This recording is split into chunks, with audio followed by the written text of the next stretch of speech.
नमस्कार जी सभी को। आशा है आप सभी स्वस्थ और खुश होंगे। यदि आप भी मेरी तरह प्लांट्स लवर हैं तो ये वीडियो आपके लिए कुछ काम की हो सकती है। हमारे ज़्यादातर घरों में चाय पी जाती है और वेस्टेज चाय की पत्ती को कूड़े में फेंक दिया जाता है, पर मैं इस वेस्टेज चाय की पत्ती की खाद बना लेती हूँ, जो कि एक बहुत ही पावरफुल खाद होती है। यदि आप भी इस वेस्टेज चाय की पत्ती की खाद बनाना चाहते हैं तो इस चाय की पत्ती को एकत्र कर लीजिए, फेंकी नहीं। चाय की पत्ती में टैनिक एसिड और नाइट्रोजन का एक अच्छा स्रोत होती है, जो कि पौधों के ग्रोथ, जड़ों के विकास और मिट्टी की उर्वरक क्षमता को बढ़ाने में सहायक होती है। इसका विशेष असर हमें गुलाब के पौधे और गुड़हल के पौधे में देखने को मिलता है। इस खाद के इस्तेमाल से फूलों की संख्या बढ़ जाती है, फूलों का आकार बड़ा होता है, फूल चमकदार होते हैं। लेकिन हम इस वेस्टेज चाय की पत्ती को सीधे अपने पौधों में नहीं इस्तेमाल कर सकते, क्योंकि उसमें हम दूध, चीनी, अदरक इत्यादि डालते हैं, जिसको साफ़ करना बहुत ज़रूरी होता है।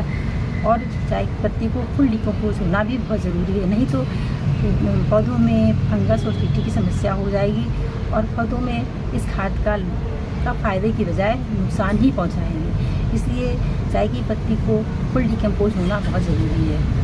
मुझे तो ये इजी लगता है कि मैं जब भी मैं चाय बनाती हूँ या घर में चाय बनती है तो मैं उसी पैन में कई बार पानी से उस चाय की पत्ती को धुल लेती हूँ और उसमें अदरक, इलायची इत्यादि जो भी पड़ा होता है उसे मैं बीन कर फेंक देती हूँ और छान के फिर एकत्र करती हूँ। इस तरह से दिन भर में जितनी बार भी चाय बनती है मैं इसी क्रिया को दोहराती हूँ और फिर एकत्र करती हूँ।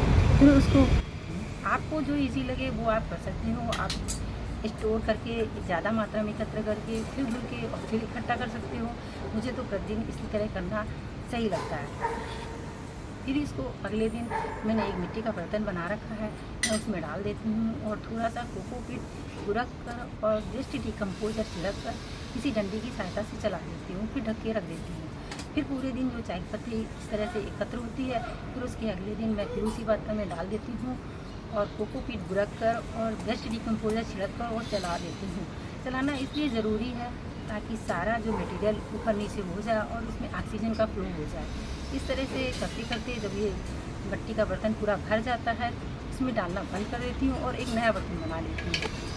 फिर कुछ टाइम बाद ये जो भरा हुआ बर्तन में एक बहुत ही शक्तिशाली चाय की पत्ती की खाद तैयार हो जाती है, जो कि पता ही नहीं चलती कि ये चाय की पत्ती की खाद है। वो तो एक अच्छी सी खाद रहती है जो कि बदबू रहित रहती है और उसमें ना ही फंगस ना ही कोई स्मेल होती है। इसको हम सारे पौधों में अप्लाई करते हैं 1-1 चम्मच, जिसका रिजल्ट मिलता है उससे फूलों की संख्या बढ़ जाती है, फूल बड़े और चमकदार होते हैं। आप भी इसको इस्तेमाल करिए और देखिए उसका रिज़ल्ट। आई होप कि आपको ये वीडियो कुछ इन्फॉर्मेटिव लगा हो तो कमेंट सेक्शन में जाकर मुझे बताइए। लाइक और सब्सक्राइब तो कर ही लीजिए और बेल आइकन को प्रेस करना मत भूलिए ताकि मेरा नया डलने वाला वीडियो का नोटिफिकेशन आप तक पहुंच जाए। Okay, bye bye, thank you.